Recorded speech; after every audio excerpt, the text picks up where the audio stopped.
Goeie. Ik dacht altijd dat de FUMO een net zo heel goed georganiseerd verband was. Met zo'n heel bezige opdracht van provincie, wetenschap en gemeenten om wat te snuffelen in het milieu en griemen met verkeerde, schadelijke stoffen. FUMO, de Frieske Uitvoeringsdienst Milieu en Omjouwing. Op voorhand stonden aan te verschillende tenkende opdrachtjouwers. Bij het woord milieu, waarvoor het meest nedig wijzen zoen, had kwalijk wat van haar jet. Omjouwing nooit. Oorzie de gemeente Zuidwest-Friesland bijgelijks nooit zo de wiek Haringsma landbouw kennen als dat ze wel dienen had.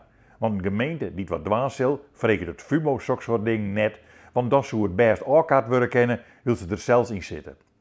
Dus hien die FUMO-jongens en famkes net al te volle te dwaan, dacht ik. Mis. Weet je wat vliegen wieken blikte? De FUMO shot heel intensief als de boeren wel goed denken om haar een leer te halen. Waarom? Als ze er nog een beetje mees, maar haar waar, dan ben ze van de stritten. Likwols, het boerenland is nog vol meesten. Arno Brak, die struit met provinciaal jild om elke keer in het land met de vinder van het eerste aai op een foto zetten worden, zodat Friesland hem weer presenteren kan als het land vol grijdenvogels.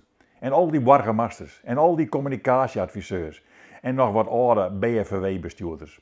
Ze stroffelen de FUMO die te aaien opziekje, wat oorskens net van de boerferje dat hij erom denken moet. Wetterskipsleur, wettersteersleur en gemeenteman die touwt er ik om. En ik denk dat er zo'n 50 wetenschappers dwaan binnen om te zien hoeveel miggen dat erop eten worden ter skriezen. Teun de Spiersma zijn trawanten, die zetten mij stiftpennen koorders op een skriezaaien. En in elk land daar staat een wilsterflapper, want de skriers met een oorskleurig rinkje om de poort ha. En dan komen de boeren er nog om met roege dong en met blomrik sieën.